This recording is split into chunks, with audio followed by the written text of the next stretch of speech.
All righty. We are live on the Nutritional Edge. I'm Dr. Chris Brown coming to you from the apartment that I live in because I am watching Dr. Cam's dog and she needs someone to hang out with her every once in a while. So I'm here on my little break right now from patients, and Nathan is in Switzerland. Nathan's in Switzerland. Cam is in Florida. I just got back from Italy. But we're here. We're doing the Nutritional Edge, and today is all about Mental Health Awareness Month. Is in May. This month of May, so we're in it. And on the Nutritional Edge, we like to be a little bit themed with what we do. And so, with the theme of that month, what I kind of thought was just going to be a little brief overview of how these little things are connected. What actually makes a mind well? Because for the most part, when you think about mental health, we actually think of mental illnesses, not mental health, not like a healthy mind. We think of a sick mind when we have the word mental health, and that's kind of like incorrect.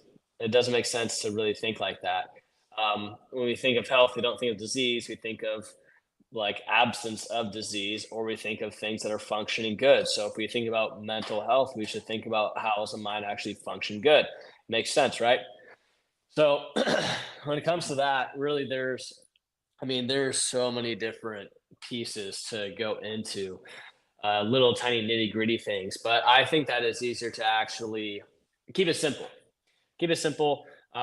Keep it very streamlined on what to be able to do to improve the quality of one's mind and towards actually being proactive with it versus reactive. I'm a very proactive type mindset, especially when it comes to overall well-being, and really all these things tie in. Um, if you're tuning in, you might have noticed, or maybe in the past, maybe I've talked about this concept called the health house, or also like the five pillars of health. And really, what those five are, it's movement, nourishment, sleep, outlook, mental being, and function. Those are the five components. Now, the if I were to make a house, with a house, you have a roof, you have beams or pillars that are holding up the roof, and then you also have the foundation of the house, the floor of the house itself. Your mind is the roof. Okay, your mind is the roof itself of those five categories. That's outlook, right?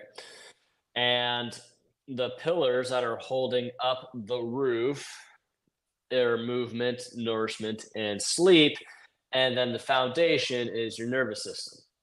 So that's how Nathan and I are able to intertwine with each other on a topic such as this, because neurology, your nervous system, and nutrition play a incredible role in the well-being of your mind. But how I'm going to flow today is I'm actually going to go in on each little subject, each of those five categories, and how they Venn diagram overlap with mental well-being. So for movement, that's really the first one I start with. Movement, especially when doing it during like early in the morning, but just getting it done, period, that releases a ton of endorphins into your mind.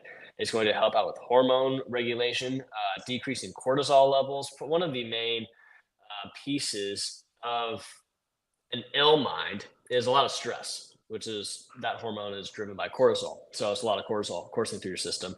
Cortisol, when it doesn't need to be flowing. Cortisol is naturally released in the morning. That's actually what wakes us up, is cortisol, because our body is stressed because it hasn't had food. So it wants to wake us up and motivate us to go and move to go get food, which is why it's also good to exercise in the morning, because exercise will increase your cortisol in a healthy way. But if we have cortisol later in the day and random spurts of cortisol in our afternoon or in our night, that's not good, because we want to have the least amount of cortisol possible to help with our sleep. So, boom, Venn diagram movement, and sleep. When we get good sleep, we're going to think better. Um, Sleep is where our brain is going to get repaired. So, sleep, we need to have deep sleep. We need to have REM sleep. We need to have a fairly low heart rate with sleep. We need to be able to get around 8 hours or so per day. I don't know if anyone actually knows why we need to have 8 hours of sleep per night. The reason why is because that's how long it takes for our little janitor cells in our brain to actually clear up any kind of scar tissue that has accumulated. Cells are called microglial cells. They're essentially are the janitors of our brain, and that's how long it takes them to clear up any scar tissue that might have had accumulated in our brain in this special noggin for the past 24 hours. So um, sleep's hypercritical, but that's also where our body repairs. That's also where hormones are made. And hormones are a huge driver of how well our mind and thoughts work. Big pieces of those are going to be oxytocin, really is one of the hierarchical hormones themselves. That is going to be regulating, that will actually regulate cortisol, which is stress. So if we have oxytocin flowing through our body, we will not have cortisol, so lower stress. Um, Therefore, cortisol, when we're in a stress state, that puts us in a position where we want to, like I said, wants to make us move. So if we think about mammals primitively, that is going to be when a gazelle sees a lion and it's like, holy crap, I'm about to get eaten alive. Therefore, I need to run. Therefore, if I want to run, I need energy. I need energy. I need glucose. I need sugar. I need ATP. And we are going to mobilize that from our sugar stores. Cortisol creates that mobilization. Cortisol will mobilize blood sugar. Cortisol will cause our blood sugar to rise. If that's done in a state where we aren't in the presence of a predator or we aren't exercising, such as having an argument, or maybe we are prepping for a big, bad, scary test, or maybe we just got fired at work, or maybe we're in traffic, or maybe we just spilled the eggs on the floor from my pot and pan making breakfast. I don't know. Whatever makes you stressed out, get your system fired up, that's not good to have happen when it's not A, when it's not in the morning, or B, when it's close to sleep. Because now we're going to be mobilizing blood sugar, which is going to kind of ramp up our body. And when that occurs, the more blood sugar, the more frequently we have blood sugar, elevated blood sugar, the more insulin resistant we are going to become, our bodies will become. That will inherently jack up our sex hormones. That's also where more mood stuff is operating at, whether it's estrogen, progesterone, or testosterone. That is also where a lot of components of our mind are physiologically, neurochemically located.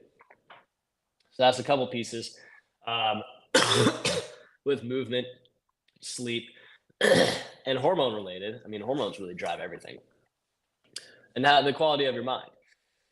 Now, with nutrition, that is a conversation regarding the food itself, also regarding the microbiome, also regarding gut health, also regarding the timing in which you eat, um, the like dopamine response.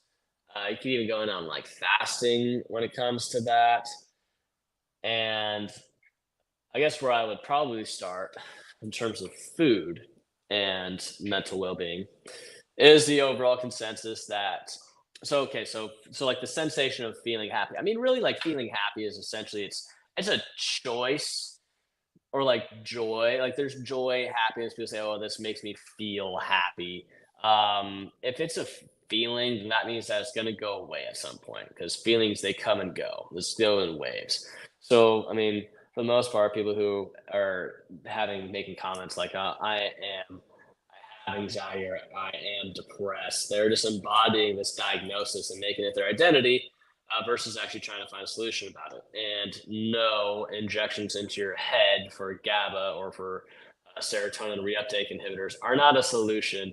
There's actually why your mind isn't good. If you just got 8 hours of sleep a night and strung that together for about a month, you probably would think a lot better. If you just moved every single day for about a month, you'd probably start feeling better. If you ate really, really clean for a month, eating foods that have one ingredient, like strawberries. There's only one ingredient in strawberries. It's a strawberry. There's only one ingredient in a chicken, assuming that that's like no hormones injected. It's just a chicken. There's only one ingredient in a egg. It's just an egg. But Pop Tart, on the other hand, that has a boatload of ingredients, And that is not good for you. That's cheap dopamine. That's also going to make your body sick. One of the biggest causes of depression in the world is pain, is body pain. And body pain and movement have the opportunity to have a very negative kind of snowball effect on each other. Because if my body hurts, I'm unlikely to move.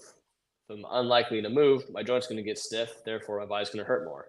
Now my body hurts. I'm really not going to move. If I'm not going to move, then I'm going to get really stiff. I'm going to be in a lot of pain. Then I'm really not going to want to move. So you can see how it's just this perpetual snowball that occurs, and that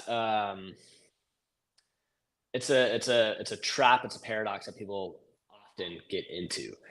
They say, I don't want to do the same because it hurts me.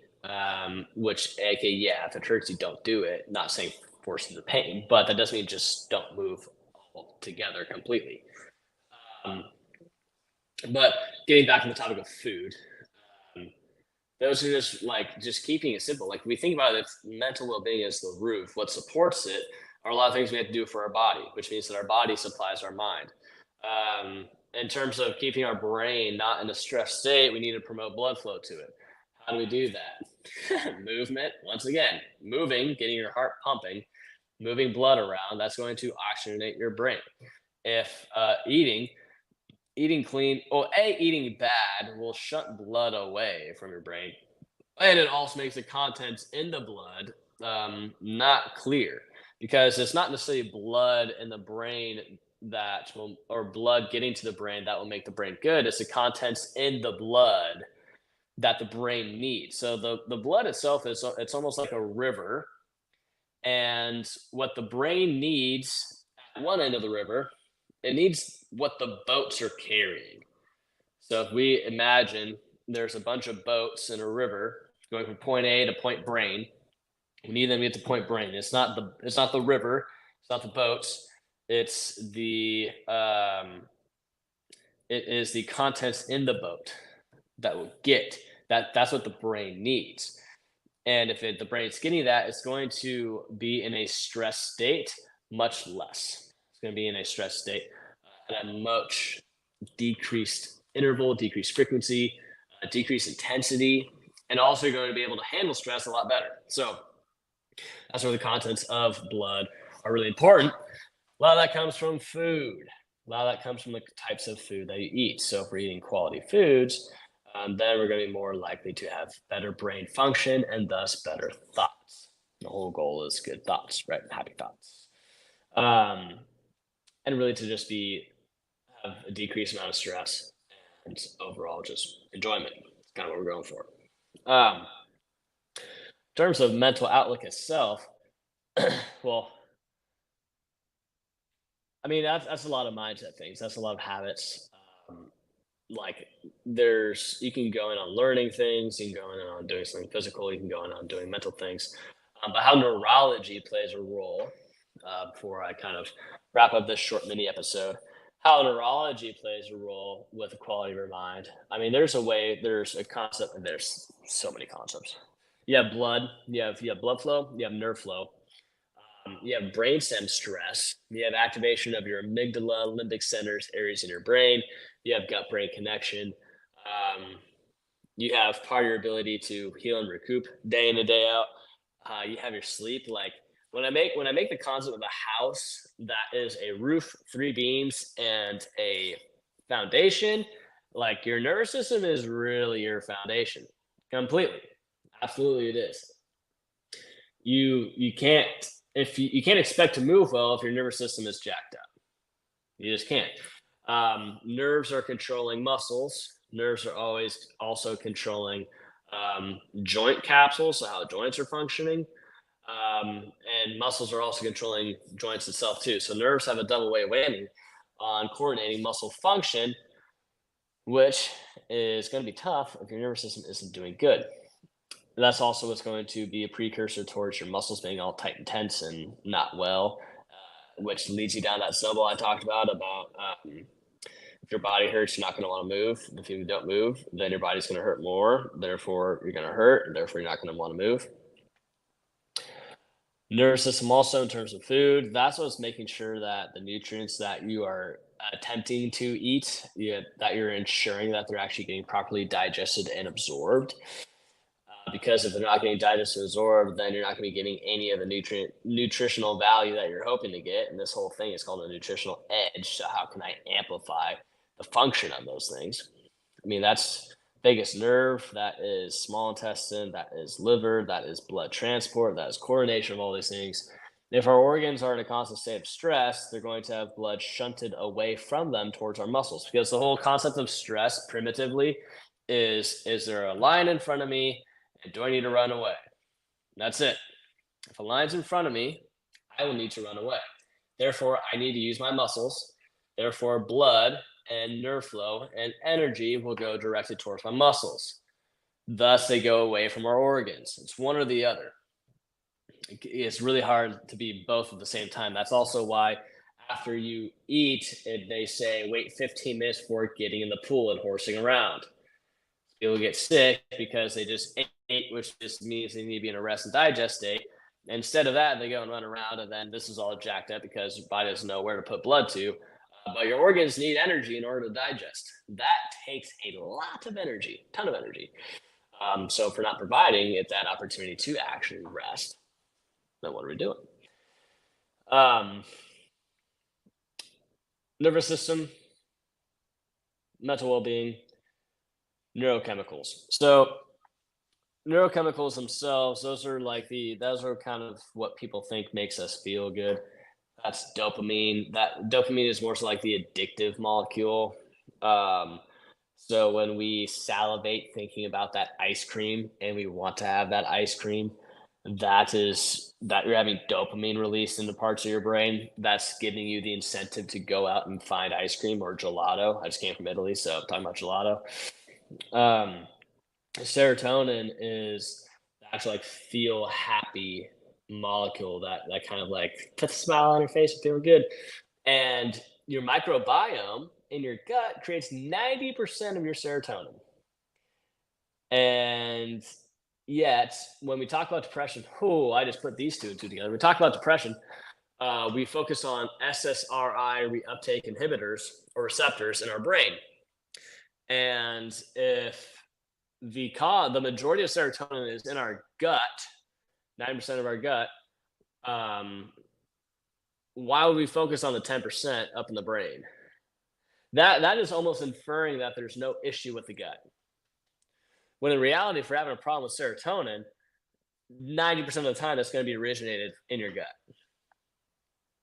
So it would make sense that instead of just looking at the back end of the mechanism, start at where the train's actually leaving the station, because because before the train even leaves the station, it's already off the rails. It's already off the rails. So they can't really expect our mood and our mental well-being to be good if our gut is jacked up, because our gut and our microbiome are what's creating serotonin, 90% of our serotonin. So we can look at it being like, oh, we're not getting enough serotonin binding to the receptor, therefore we need to take antidepressant meds and you have depression. Or we could look at the fact that the area that creates 90% of your serotonin is jacked up. So if we address that area first and get your gut health in check, then I will be willing to put money on. I'll put all the amount of money that you have spent on your antidepressants. I will be willing to put money on that will get resolved if you get your gut fixed up. And fixing up, cleaning up your gut, all that does, all that requires is just, it's not hard. It's really not hard. It's just a little bit of discipline, a little bit of willpower, rolling up your sleeves, and about a quarter can of some elbow grease, and just getting the job done. That's it. It's really all you have to do. You just got to eat clean, eat consistent, move, sleep, and your gut will heal. Now, what coordinates healing is in your nervous system. So you also need to have your nervous system functioning good too. It's like, oh man, this sounds like a lot of pieces. Yeah, it is. It's only four. Your nervous system is what actually heals up your tissues in your body.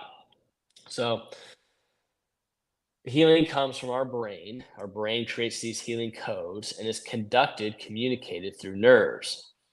That makes this transition area of brain to body of the utmost importance. Brain body connection. That's why, for me as a doctor, I specialize in this area because I know this is literally the fuse box of my human body. This is the control panel. This is the thing that's making all the systems go around. And one of the areas in here is your vagus nerve. That is something people love to glorify and want to ask about and get all jazzed up about. Oh, how can this help out the vagus nerve? It's like vagus nerve also is just conduit, it's just a highway. But what's actually coordinating all the cars? This. It's also coordinating all of our digestive centers. This. It's also coordinating all of our blood flow, vasodilation centers throughout the entire body. Here. This is also coordinating all the nerve flow to all of my muscles. And there are muscles that are around your abdomen and in your organ cavity that are helping these work. Like your heart's a muscle, your diaphragm is a muscle, and those are all coordinating movements that will help out with gut motility, digestion, absorption. This is also playing a big role in the overall stress response because if your brainstem is receiving imbalanced neurologic um, input, then if it's chaos in, it's going to be chaos out. If it's chaos out, then how do you expect us to operate out in the real world? Probably chaotic. So, if we have a good functioning brainstem, if we are moving at least once a day, like I mean, personally, like moving, it's just an ingredient. It doesn't need to be a full blown workout that you see on Instagram of these super jacked dudes or really fit women just getting after it in the gym, and you're like, okay, that's like 5 years down the line. Where do I start? You start with walking. You start with moving your body. You start with coordinating your own body weight and moving your own body weight because that's that's like the easiest thing to have resistance towards is just moving your body. Like your body weight is the most free gym membership you'll ever have. It's the cheapest dumbbell you'll ever buy, and it's probably the heaviest dumbbell you'll ever move is your own body. So if you just move that once a day and literally like walking after you eat, that is probably the simplest time. Just finish eating, go on a quick stroll. You will feel better. Your bloating will decrease. You will have better gut motility and you will be more awake after. Everything will improve. You just start walking after you eat. That is it. That's the minimum.